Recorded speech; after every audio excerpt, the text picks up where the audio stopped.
강릉 진선다리 대동강물 팔아먹는 그런 격이라고 좀 보고 있거든요.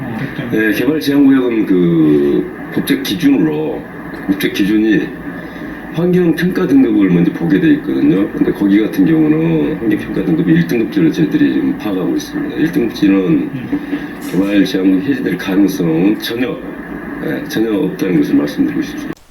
안녕하세요. 미스터리한 사건과 사고를 전하는 크리스 비입니다. C19로 경제위기가 닥치면서 부동산에 눈을 돌리는 사람들이 많아지고 있습니다. 마음이 불안할수록 객관적인 판단이 어려운 게 사실인데 최근 기획부동산 사기 피해가 부쩍 증가한 이유가 바로 이것입니다.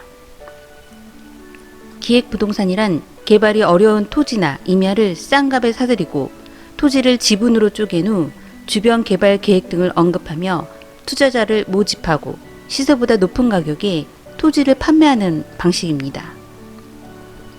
이번 주 그것이 알고 싶다에서는 1000억 원대 기획 부동산 사기 사건과 함께 사기 결혼을 하게 된 한 여성의 이야기가 그려졌는데 그 내용이 궁금하시다면 구독과 좋아요 부탁드립니다. 지난 6월 4일 울산 지방법원 앞에서 비명과 고함이 섞인 시끄러운 언쟁으로 법원 앞은 아수라장이 됐습니다. 피해자 1000여 명, 피해 금액 1000억 원대, 사기사건 재판이 있던 날이었습니다. 한 푼의 돈도 되돌려받지 못한 피해자들은 사기 피의자 가족들과 마주했는데 엇갈린 주장들로 언쟁이 계속되는 가운데 이 모든 것을 지켜보고 있는 한 여성이 있었습니다. 그녀는 다름 아닌 피의자 일가의 며느리 박현주 씨였습니다. 그런데 그녀가 서 있는 곳은 가족의 곁이 아니라 피해자들의 옆이었는데 박현주 씨는 시댁의 실체를 알고 늦었지만 양심 선언을 하고자 한 것입니다. 현주 씨는 불안한 마음에 시어머니 회사 제주지사에서 일하던 남편을 만나러 갔다가 남편이 내연녀와 함께 있는 모습을 목격했고 그때는 결혼식을 올린 지 불과 한 달 만의 일이었습니다. 당시 남편은 삼자 대면 자리에서 박현주 씨를 선택했는데 며칠 뒤 내연녀는 언니 오기 전 몇 분 전까지만 해도 혼인신고도 안 돼 있으니까 집에 가 있으라고 했다. 자기가 이 상태에서 끝내면 위자료를 물어줘야 한다고 했다. 나랑 7년을 만났는데 효리하고 싶은 마음에 엄마가 하자고 했다. 언니가 엄마 사업에 도움이 된다고 했다. 라고 연락했습니다. 전 남편 김상진 씨와의 갈등은 폭행으로 이어졌고 결국 결혼 1년 만에 사실혼 종결 합의서를 쓰고 남편과 헤어졌는데 진짜 문제가 시작된 것은 그 다음부터였습니다. 결혼 직후 시어머니 황미자 씨가 사업에 필요하다며 만들라 했던 현주 씨의 통장에는 매달 수십만 원에서 많게는 수백만 원의 돈이 입금됐고 모두 시어머니 통장으로 인출됐습니다. 현주 씨는 자신의 계좌가 남남이 된 시댁사업에 이용됐고 생각보다 많은 액수가 거래된 것을 확인한 후 겁이 났다고 전했습니다. 세금 문제를 해결해주지 않으면 차명 계좌를 빌려준 사실을 자진신고하겠다고 하자 뒤늦게 전 남편에게 연락이 왔습니다. 두 사람 사이에 오고 간 험악한 말 가운데 현주 씨를 두려움에 떨게 한 말은 내가 나한테 성관계 도중에 했던 말, 나 차근차근 준비한 거 모르지? 지금부터 본게임 시작이다. 녹음했을 수도 있지. 현주 씨는 결혼을 한 후에 시댁이 운영하는 회사는 기획부동산 사기 조직이었다는 것을 알게 됐습니다. 모든 것이 드러나자 시댁에서는 며느리 현주 씨에게 2장의 계약서를 건넸습니다. 계약서에는 결혼 생활 중 알게 된 모든 것을 함구하라는 내용이 담겨 있었습니다. 내용에는 마치 재벌가의 며느리의 계약서처럼 조항이 달려 있는데 만약 고발을 한다면 지금까지 받았던 모든 것을 내놓으라는 것입니다. 현주 씨의 말에 따르면 결혼한 지 채 1년도 안 된 기간 동안 시댁의 사업이 급속도로 번창했다고 했습니다. 시댁은 대형 부동산 개발 회사를 운영했다는데 사실혼 관계를 정리하기 직전 세 번째 법인을 추가로 열었습니다. 하지만 부동산 간판이 붙어있는 사무실은 대낮에도 닫혀 있었고 사무실은 일반 사무실보다 콜센터를 연상시켰습니다. 제주도에 지사를 주고 개발 호재가 있는 땅을 찾아 큰 수익을 얻었다는 시댁의 사업은 무슨 비밀을 감추고 있었고, 현주 씨가 그 실체를 알게 된 것은 시댁 회사에 들여닥친 경찰이 남편을 긴급 체포한 후였습니다. 시댁이 운영하던 회사는 일명 기획부동산으로 무려 1000여 명에게 1000억 원 가량의 피해를 끼쳤고, 현주 씨 계좌를 거쳐간 돈은 범죄 수익이었습니다. 그날 이후 현주 씨는 사기 조직인 시어머니와 남편을 상대로 피해자들의 편에 선 내부 고발자로 고소장을 작성했고, 상대는 공갈 협박으로 맞고소를 했습니다. 시댁 황미자 씨는 땅에 대해 모른다. 할머니다. 마음씨 좋은 할머니다. 복수심 때문이다. 피해자들 뒤에서 상당 부분 조종하고 있다. 라고 하며 사기 사건의 말단인 시어머니와 남편이 피해를 보고 있다고 해명했습니다. 이 기획부동산은 개발이 불가능한 땅을 원래 시세보다 비싸게 팔아 돈을 챙겼습니다. 사기 조직의 총책이 시어머니와 남편이라는 현주 씨와 달리 시댁 측 변호사는 며느리의 복수심과 위자료를 많이 받기 위해 사건을 왜곡하고 있다고 맞서고 있습니다. 내부 고발자가 된 현주 씨와 함께 피해자들은 잃어버린 1000억 원의 행방을 추적하지만 사기 조직의 책임자들은 하나같이 수익금이 없다고 주장하고, 피해자들은 은닉재산을 환수하기 위해 여러 차례 고소고발을 이어오고 있었습니다. 현주 씨는 자신의 통장을 통해 1억이 넘는 돈이 시어머니 통장으로 넘어갔고, 30평가량의 시댁의 집이 58평의 집으로 이사하고, 커다란 금고도 생기며 씀씀이가 커졌지만 사기 사건이 터지고 난 다음에 현실을 파악했다고 전했습니다. 현주 씨가 폭로한 전 남편 김 씨와 시어머니 황미자 씨는 제주 곶자왈과 어업리 등의 땅을 개발지역으로 속여 팔았고, 사기 혐의로 유죄 판결을 받았습니다. 1000여 명에 달하는 피해자 상당수는 기획부동산 영업사원으로 전해졌습니다. 기획부동산에서 일했다는 피해자는 대출도 되니까 땅을 사라는 권유를 받았고, 대부분의 영업사원들이 땅을 샀다고 했습니다. 피해자들은 하나같이 이 땅들이 정말 개발될 거라고 굳게 믿었고, 서로에게 속아 투자금을 손해봤기 때문에 자신도 피해자라고 주장하고 있었습니다.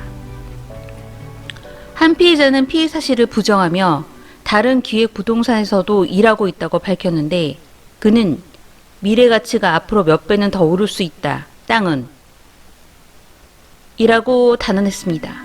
하지만 그의 아들은 어머니가 사이비 종교처럼 사실을 믿지 않는다고 털어놨습니다. 이에 전문가는 제주 에어룹 어업리 땅에 대해 해당 필지는 296명이 공동 소유 형태의 땅이다. 이 토지를 개발하거나 사용하거나 판매를 함에 있어서 그분 소유자 전원의 동의가 필요하다. 그러니 팔 수 없는 땅이다. 피해자 모임 대표 선 씨는 그 사람들은 다 알고 했다고 생각한다. 간접적인 살인이라고 생각한다. 전문가는 2019년 8월 20일에 부패재산 몰수법이 개정되면서 사기 범죄 중에서 일부 범죄에 대해서는 몰수 추징안에서 피해자에게 환부할 수 있는 법적 근거가 마련됐다. 이 정도 조직적인 형태로 사기 범행을 한 집단이라면 범죄단체 조직으로 모아서 처벌할 수 있는 가능성도 있어 보인다. 수사기관이 적극적으로 법을 적용한다고 하면 몰수 추징으로 해서 피해자한테 환부할 수 있는 가능성도 있어 보이는. 처음엔 현주 씨를 안 믿었는데 후속되고 재판이 열리면서 보니까 현주 씨가 이혼 합의금보다는 내부 고발자로서 편을 들고 있더라. 현주 씨에게 내부 고발 자료를 받았다는 그는 이 사람도 이용을 당한 여성이었다. 내부 고발자로서 자수를 하라고 했다. 또 다른 피해자 이 씨는 현주 씨 덕분에 자신이 사기당한 사실을 처음 알았다고 했고, 제주도 답사 부장이었던 현주 씨 전 남편과 땅을 답사까지 하고 계약했다는 이 씨는 더 큰 충격을 받았습니다. 현주 씨는 100억은 좋게 잊지 싶다. 전 남편이 술 취해 이야기한 게 있다. 60억 현금을 가지고 있다고 했다. 그러면 부동산은 얼마나 있겠냐? 시어머니가 급히 현금화시킨 재산 중에는 현주 씨가 남편과 함께 살던 신혼집도 포함돼 있었습니다. 시댁의 상황이 급박하게 돌아가자 그들과 공범으로 몰릴지 모른다는 불안감이 밀려왔다고 합니다. 이혼 소송을 준비하던 그녀가 오해를 피하기 위해 피해자들에게 편지를 보내고 소송을 진행하자 이번에는 이상한 며느리 때문에 시댁 사업에 문제가 생겼다는 소문이 돌기 시작했습니다. 시댁 쪽 변호사는 박현주 씨가 양심 고백한 거냐 라는 부분이 관건이다. 객관적으로는 증거가 하나도 없다. 라고 하며 현주 씨가 돈을 받아내기 위한 공갈 협박이라고 말했습니다. 실제로 시댁의 고소가 진행된 1심 재판에서 현주 씨가 위자료를 받기 위해 한 행동들에 대해 징역 8월, 집행유예 2년이 선고된 상태였습니다. 시댁 사람들이 거액의 현금을 만들어 옮긴 것은 사실이었습니다. 변호사는 황미자 씨가 8억인가 배 씨에게 투자했다. 이분을 믿어서 다 끌어모은 거다. 돈이 있었다면 그럴 일이 없었다. 그건 수사기관에서 다 이야기가 나온다. 사기 조직의 진짜 총책은 따로 있으며 시어머니 역시 그 총책에게 사기당한 피해자라는 것이었습니다. 또한 변호사는 만약 그 돈을 누가 숨겼다면 배 씨가 숨겼다. 박현주 씨에 의해 끌려가는 분들은 2차 피해를 입은 거다. 박현주 씨의 왜곡돼 허탕치면서 경제적으로 피해를 보는 거다. 우리도 피해자가 안타깝다. 현주 씨는 시어머니 황 씨가 총책이라고 주장하고 시댁 측 변호사들은 배 씨가 총책이라고 반박했습니다. 일당이 운영하던 부동산은 총 3곳인데 법인 소유 어디에도 황 씨 모자 이름은 없었습니다. 전 씨가 구속된 가운데 풀려난 황 씨의 아들은 회사 영업을 계속했고 전 씨는 투자금을 돌려받지 못했습니다. 전 씨가 구속된 시점은 현주 씨가 황 씨 모자가 수익금을 은닉하는 데 열중했다고 주장한 시기와 일치했습니다. 피해자들이 황 씨 모자를 총책으로 지목한 것은 현주 씨 주장 외에도 이유가 있었습니다. 함께 일하며 영향력을 확인했다는 것인데 피해자들은 직접 영업사원으로 일하며 땅에 대해 공부하고 투자도 했다고 합니다. 피해자가 있던 것은 하루에 4시간을 일하고 월급을 150만 원을 줬다는 고수입 아르바이트였습니다. 업무 역시 일반 회사와 달랐는데 전화 영업이 계약으로 성사되면 계약금 10%를 성과급으로 주고 영업 실적에 따라 판매량을 뽑는 등 경쟁을 붙였습니다. 하지만 이것은 함정이었는데 영업사원의 첫 영업 성과는 대부분 스스로 땅을 사는 것이었습니다. 그들은 3주 안에 계약하지 않으면 상사의 호출을 받았기 때문이었습니다. 이런 방법으로 영업 실적을 독려한 사람은 시어머니 황 씨였다고 합니다.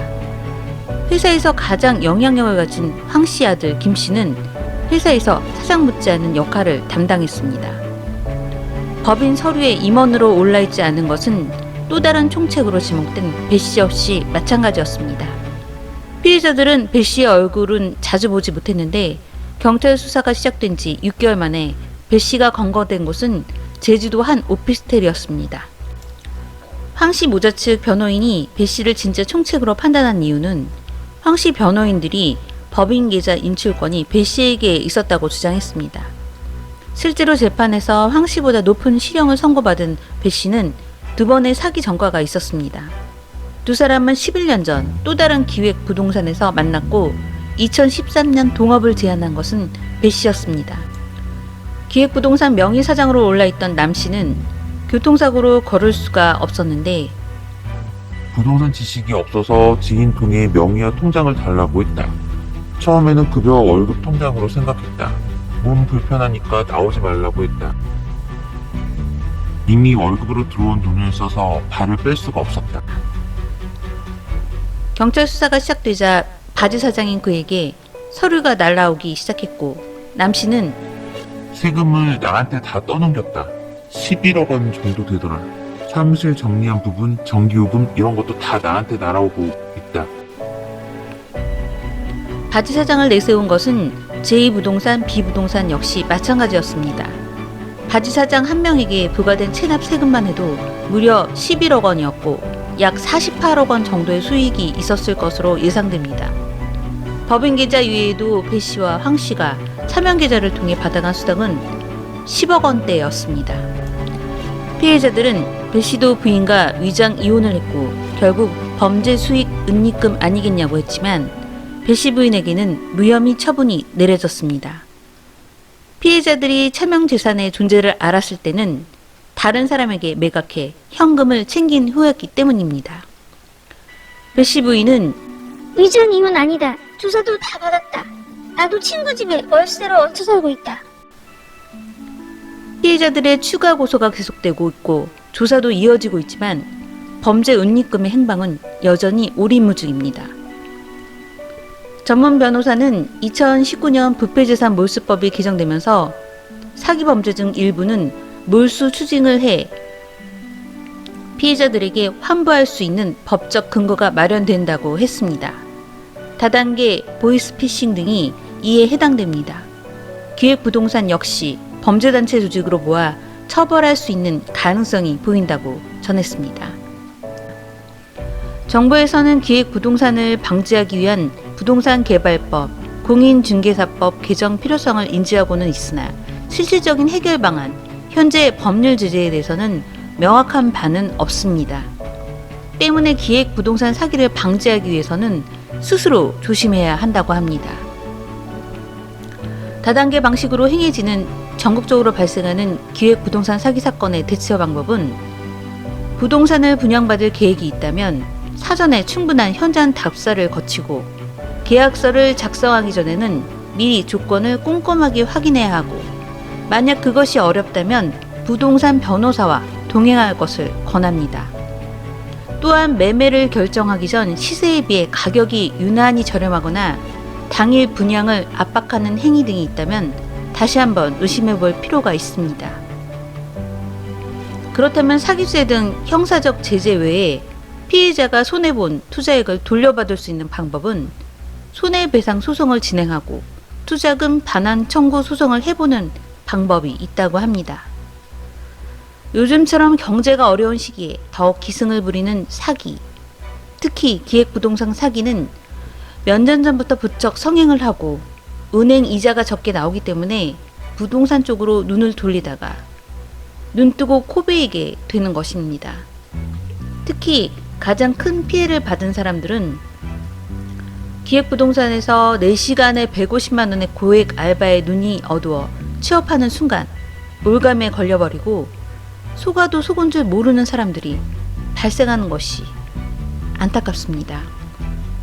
여러분의 생각이 궁금합니다. 저는 콜드케이스 크리스비였습니다. 감사합니다.